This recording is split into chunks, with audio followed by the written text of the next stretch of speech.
addition of Grignard reagent gives us the product alcohol. If we take formaldehyde, Grignard reagent reacts with it and followed by hydrolysis give us primary alcohol. If we take any other aldehyde except formaldehyde, we get secondary alcohol. And if we take ketone and react with Grignard reagent and follow it up with hydrolysis, we will get tertiary alcohol. So formaldehyde gives primary alcohol, any other aldehyde gives secondary alcohol, ketone gives tertiary alcohol with Grignard reagent. Let us see what mechanism is all about. So we have it mechanism over here. Carbon is here, right? You can have formaldehyde where H and H will be there. You can have any other aldehyde where one side you will have R and other side you will have H, RCHO, or you can have both side R and R. Alright. So I have taken all the cases in one case so that it helps you figure out what is happening easier. Now I take a Grignard reagent. Grignard reagent is a reagent which is unique in nature. What happens in Grignard reagent? It is RNGX. R could be any carbon chain, and the bond cleavage in Grignard reagent is an interesting thing. Here, bond between carbon and magnesium breaks up, so Mg gets plus and R gets minus. So always remember, Grignard reagent carbon chain will have minus charge. Now this R minus attacks this carbon with carbon and this opens up like this, minus and plus. One pi bond is broken, oxygen get minus, carbon gets plus. You get something like this.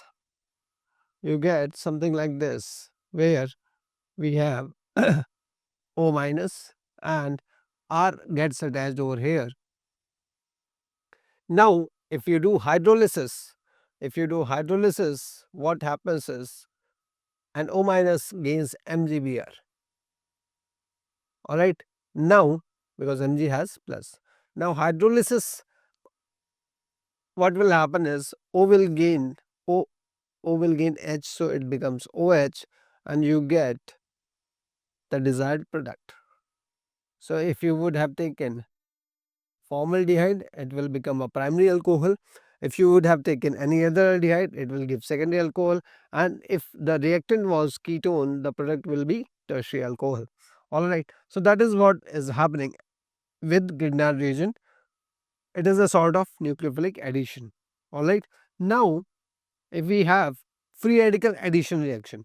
So free radical addition reaction in the presence of sunlight is happening as free radical mechanism, where any reagent is broken down into free radical and sunlight is present. For example, we have taken a reaction where ethene is reacting with chlorine in the presence of sunlight. What will happen? We will get Cl free radicals. Such reactions happen where the reactants chlorine, bromine are taken in a gaseous phase. Now Cl2 wakes up to give Cl free radicals and one pi bond is broken here and both Cl attached to the adjacent carbons. You get ethylene dichloride as a product. Next, if we have a peroxide, what will happen? If we take propene with HBr in the presence of peroxide, what is going to happen? We will get Anti-Markovnikov product where Br attaches to that double bonded carbon which has more number of hydrogen atoms.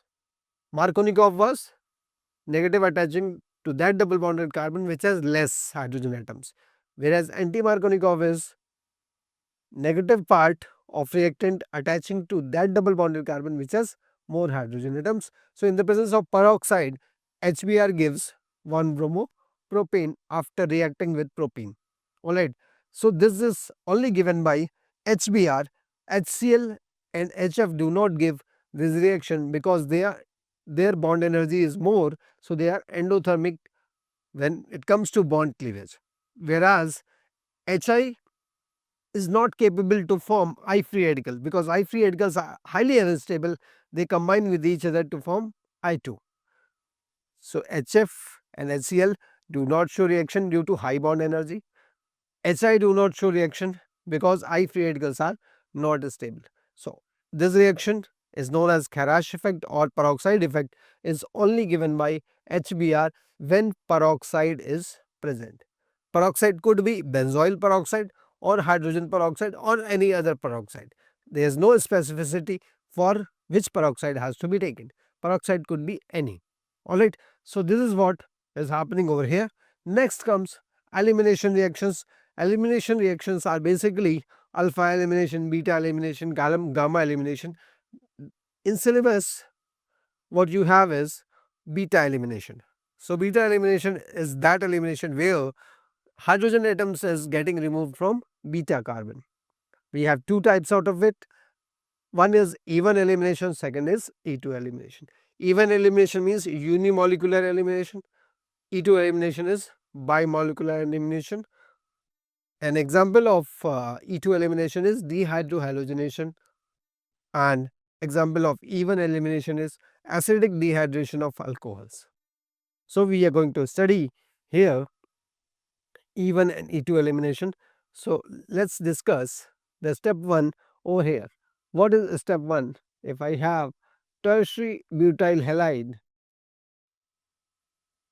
so step 1 is formation of carbocation. Step 1 is formation of carbocation. It is a slow step.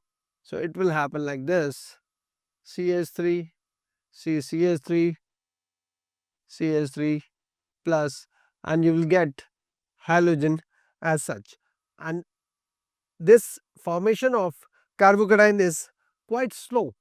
Formation of carbocation is quite slow. So it is even elimination because the bond cleavage is actually happening due to solvolysis. Here the bond cleavage is caused by solvent. So solvent is causing. So only the reactant is here alkyl halide. Solvent is not considered a reactant. So we have only one reactant, that is why it is unimolecular elimination. Alright, that's it.